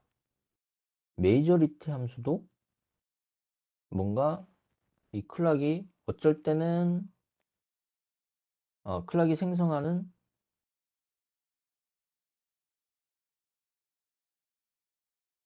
메이저리티 함수 일단 동작부터 보도록 하죠. 메이저리티 함수는 2개 이상의 비트가 1인 경우에 1을 출력하고 2개 이상의 비트가 0이라고 하게 되면은 0을 출력해 줍니다. 이게 무슨 말이냐? 간단히 정리하게 되면은 3개의 LFSR이 출력하는 값을 관찰해보고 이 중에서 다수인 것을 메이저리티 함수는 출력해 준다라고 정리를 할 수가 있습니다. 예를 들어서 메이저리티 101이다. 1이 많죠? 그러면 1을 출력해주고 메이저리티 함수 입력값이 각각 LFSR 1, 2, 3에서 들어온 게 0, 0이다. 0이 많으니까 이번 0을 출력해 준다라고 보시면 됩니다. 자, 이렇게 하고 그 다음에 키 생성기가 매번 1비트 키 스트림을 생성하는 그 결과가 버퍼에 저장된다라고 이제 보시면 됩니다. 여기서 메이저리티 이 특정 시점에서 메이저리티는 하여튼 그렇고 이 값을 이용해 가지고 결과적으로 이제 출력이 된다라는 점. 그래서 이제 한 비트로 모이는 거죠. 자, 여기 그래서 그림을 보게 되면은 얘가 아웃풋이 이렇게 있는데 사실 이 아웃풋에서는 메이저리티가 뭔지 보이지는 않는데 명확하게 구성 요소가 보이지는 않는데 얘하고 출력 값을 봤더니 뭐 결과적으로 뭐 XO와 연산이니까 101이냐 뭐 001이냐 010이냐 했을 때 결과적으로 더 많은 거에 해당되는 비트를 한 비트를 출력하는 게 메이저리티 펑션의 역할이고, 자, 그래서 이 전체가 메이저리티 펑션 역할을 해준다라고 그렇게 이제 보실 수가 있는 거죠. 메이저리티 펑션 역할을 해주는 거다. 뭐 핵심은 여기지만.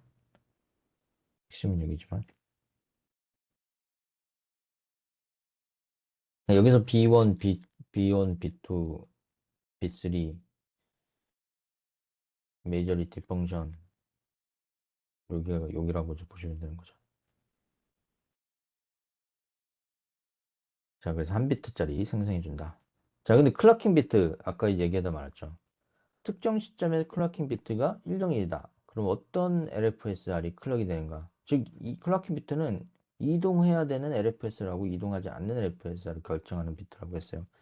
여기서 잘 드러나지는 않았지만은, 이 아까 얘기했던 8번째, 왼쪽에서 8번째, 10번째, 10번째, 10번째, 각각 LFSR 1번째, 2번째, 3번째가 얘일 때 이동 여부를 결정해주는 비트라고 했었어요. 자, 이렇게 예제에서 얘기한 것처럼 1, 0이다라고 하게 되면은 첫 번째하고 세 번째만 이동하고 두 번째는 0이기 때문에 이동하지 않는다라는 것을 의미해 줍니다. 별로 어렵지 않죠. 그래서 다만 이 부분 때문에 어, 일반적인 LFSR 동작하고 차이가 있을 수가 있다. 그럼 무조건 이동하는 게 아니다. 라는 점.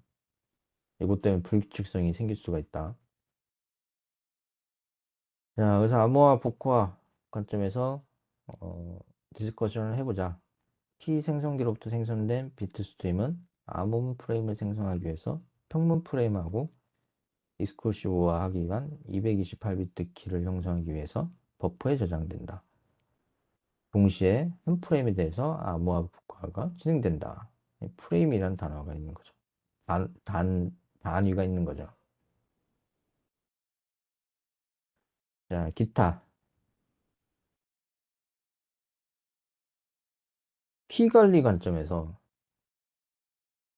지난 시간도 얘기했었는데 대칭기 끝내면서, 자, 이 대칭키 암호화 방식에서는 키를 안전하게 전달할 수 있는 수단이 없다라고 하게 되면은 이 키가 안전하게 전달할 수 있는 수단이 없어가지고 키가 악의적인 공격자에게 노출이 된다. 그러면은 이 암호문은 무조건 해독이 될 수밖에 없어요. 거기에 대해서 굉장히 취약한 문제를 갖고 있다. 자, 그래서 이 비밀키에 대한 개념을 우리가 아직 그 공개키 암호화 방식에 대해서 하지 않아가지고 엄밀히 다루지는 않았는데, 아무튼 이게 어쨌든 일단은 절대로 외부에게 노출돼서는 안 되는 키다라고 그렇게 그렇게 일단 정의해 보도록 하죠. 자, 그러면은 공개되지 않고 또 고유해야 되는 특성까지 갖고 있어야 된다 하면은, 즉 앨리스도 비밀키가 있어야 되고 밥도 비밀키가 있어야 된다. 그리고 얘네들은 절대로 고유, 얘는 이 노출이 돼가지고 암호문이 해독이 되면 안 된다라고 했을 때, 만약 N명의 구성원이 있다. 어떤 조직에. 그리고 그 조직에서 암호화된 통신을 제공하기 위해서 앨리스하고 밥, 얘네들에 대한 비밀키가 있다.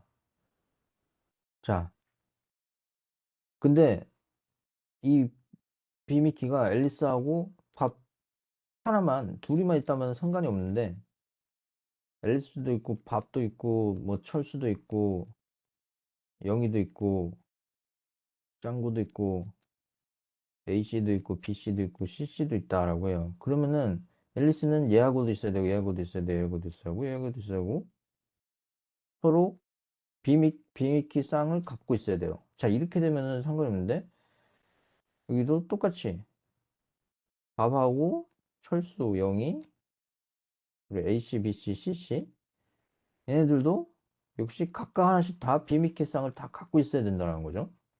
자, 이래서 총 2분의 n 곱하기 n-1개의 비밀키가 필요하다는데, 이것은 관리적인 측면에서 굉장히 오버헤드가 될 수 있다. 이 키 관리에 관해서는 사실 15장에서 다룬다라고 15장에서 다루는 내용인데 우리가 15장까지 못 갈 것 같아요. 못 가니까 이 간단하게 간단하게 설명을 좀 해보도록 하죠. 여기 사원 1000명이 있는 회사가 있다라고 봅시다.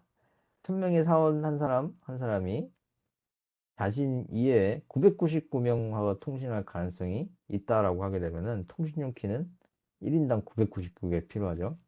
아까 이제 앨리스 밥, 앨리스 철수, 영희, 짱구, A, B, C 해가지고 뭐 해서 이것들이 또 다른 이것들이 또 다른 각 구성원이 다른 구성하고 한 쌍이 매번 모든 구성원들한테 이제 필요하다는 거죠. 그래서 계산했을 때 어, n명이라고 하게 되면은 역시 2의 n-1에 2분의 n 곱하기 n-1이 필요하다. 1000명만 돼도 49만 9,500개다. 야, 이거 굉장히 비효율적이고 비현실적이다라는 그런 결론을 낼 수가 있다는 거죠. 자, 그래서 뭐 공개키나 뭐 그리고 뭐 DP 헬만 뭐 이런 것도 있는데 이 키 관리에 대해서 얘기할 때 뭐 가장 처음으로 언급했던 게키 배포 센터를 의 운영을 통한 어, 키 관리 문제에 대해서 얘기를 해볼 수는 있어요. 그 암호 통신 때마다 통신용의 키를 키 배포 센터, 즉 제3자가 사실은 키를 관리해주는 그런 역할을 해주는 거죠. 이 키 배포 센터라는 것을 통해서 개인과 키 배포 센터 사이에서만 키를 사전에 공유해줘요. 자, 뭐 예를 들면은 앨리스가 있고 뭐 밥이 있어요. 앨리스가 회사에 입사하자마자 키 배포 센터로 가요. 가가지고 이 키 배포 센터로부터 앨리스 자신에 대한 개인 키를 발급을 받는 거죠. 지금 뭐 그런 식으로 이제 발급을 받는 거죠. 자, 그리고 뭐 밥도 마찬가지고. 그러면은 각 개인별로 일단은 키가 자신이 어떤 누군가 통신을 하기 위한 키가, 비밀 키가 존재한다라고 그렇게 보시면 됩니다. 키 100% 역할을 하는 컴퓨터를 지정하고요. 물론 이 키 100%는 아주 신뢰할 수 있는 뭐 시스템이어야 된다라는 그런 또 큰 가정이 또 필요하죠. 그러면 이제 구성원 전원의 키를 보존할 수 있어요. 아까 1000명의 사원이었으니까 키를 1000개만 있으면 되고 이 경우에 49만 5천 개까지 어, 키배 포스터가 없는 경우에 49만 5천 개였다는 것을 고려하게 되면은 훨씬 적은 숫자가 되는 거죠. 자, 순서를 보게 되면은 그림 먼저 보도록 할게요. 자, 여기 KDC 키 배포 센터가 있어요. 자, 송신자 앨리스는 어, 입사하자마자 키 100%로 가가지고 자신의 비밀 키를 발급을 받았다라고 볼게요. 이 송신자 앨리스는 그래서 밥하고 통신을 하고 싶어요. 밥하고 통신을 하고 싶습니다. 자, 그리고 이 밥하고 통신하기 전에 바로 밥한테 통신하자라고 하는 것이 아니라 키 100%에다가 일종의 중계를 요청해 주는 거죠. 어, 나는 밥하고 통신하고 싶습니다. 라고 요청해 주는 거예요. 자, 그러면은 이 키베포 센터는 임시로 이번 통신에만 사용할 수 있는 세션 키 K를 생성해 줍니다. 자, 그리고 여기서 KA하고 KB를 추출해 줍니다. 키 100%에서 KA는 앨리스가 입사했을 때 발급받은 비밀키, KB는 수신자 밥이 입사했을 때 받은 비밀키라고 보도록 하죠. 자, 그래서 이 세션 키를 이용을 해가지고, 세션 키를 어떻게 전달하냐. 앨리스한테는 앨리스만 알고 있는 앨리스하고 데이터 배포 센터만, 키 배포 센터만 알고 있고, 앨리스가 입사했을 때 받은 비밀 키를 이용해가지고, 즉 KA를 이용해가지고, 이 세션 키를 전달해줘요. 암호예요. 자, 그러면은 앨리스는 어떻게 돼요? 나는 이미 이 비밀 키를 알고 있으니까, 얘를 이용해 가지고 세션 키를 얻을 수가 있겠죠. 그리고 이 과정에서 세션 키는 보호될 수가 있겠죠. 자, 그리고 수신자 밥은 어, 밥한테 이 키베포 센터는 역시 수신자 밥만 하고 밥만 밥이 발급받은 비밀키 KB를 이용해 가지고 세션키 K를 역시 암호화해서 전달해 준다는 거죠. 역시 밥은 이 밥만 이 KB를 알고 있기 때문에 어, 수신자 밥이 세션키 K를 얻을 수가 있다라는 점입니다. 자, 그래서 이 과정이 여기 6번에 해당이 돼요. 자, 그럼 K는 이렇게 해서 세션키 K를 얻고 우리가 알고 있는 일반적인 대칭키 암호화 방식 AS나 뭐 AS가 좋겠죠. DS는 취약하니까 AS를 이용해 가지고 메시지를 암호해 줍니다. K를 세션키 K를 이용해 가지고 정송해 줘요. 그리고 그 수신자는 이 암호문 C를 받습니다. 수신자 밥은 암호문 C를 받습니다. 얘를 복화해 줘요. 세션키 K를 알고 있으니까요.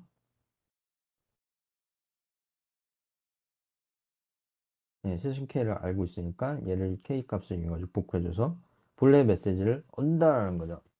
자, 이렇게 하게 되면은 지금 두 개의 키가 있는데 세션 키 임시로 발급된 세션 키 K를 데이터 배포 센터, 키 배포 센터를 통해서 얻고 그렇게 되면은 비밀 키들이 보호될 수 있다라는 것이 확인이 되죠.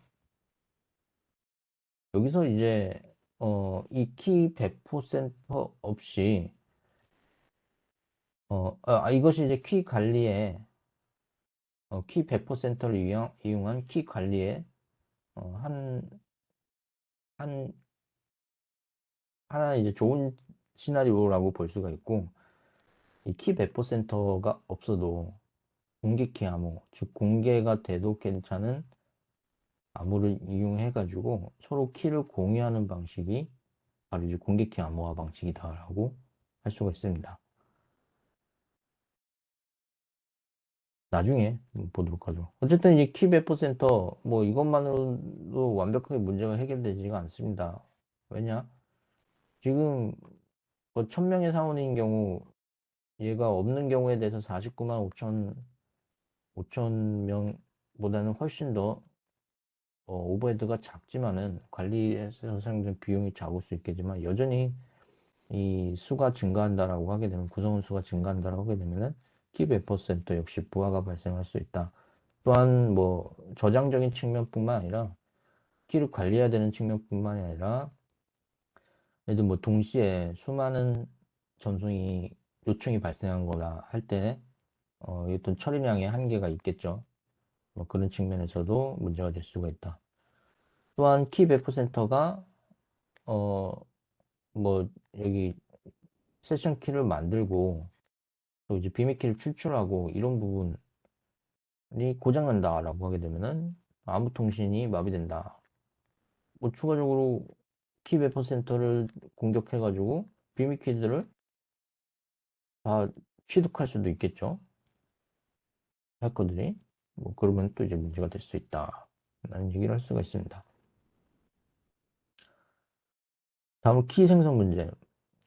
이 키 생성 문제는 어떤 게 있냐면은 대칭키 암호에서 어떤 비밀 키를 생성하는 방법에 뭐 이니셜 벡터나 뭐 이런 것들에 대해서 얘네들이 충분한 난수의 특성을 갖고 있어야 되는데 그리고 다양한 사이즈의 키를 가지면서 난수 특성을 가지고 되는데 어, 어떤 그것을 이제 난수를 만들기 위한 이 디지털 시스템에서 난수를 만들기 위한 방법이 이제 난수 생성기를 고안해내는 것이죠. 근데 이제 어, 난수 생성기가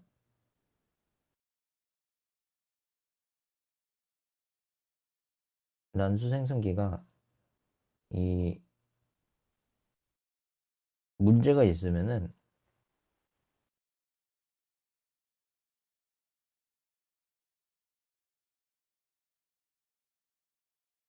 수가 어, 난수처럼 보이지 않고 규칙이 발견된다라는 뭐 그런 특징이 있을 수가 있어요. 어쨌든 지금 난수 생성기라는 것은 디지털 시스템에서 사용되는 난수 생성기는 실제로는 완벽한 난수가 그 자연에서 관찰할 수 있는 뭐 그런 난수라기보다는 난수처럼 보이기 위한 수열을 만드는 알고리즘을 이용하기 때문에 수도 랜덤 의사 랜덤 의사 난수 생성기 즉라고 이제 그렇게도 얘기를 하죠.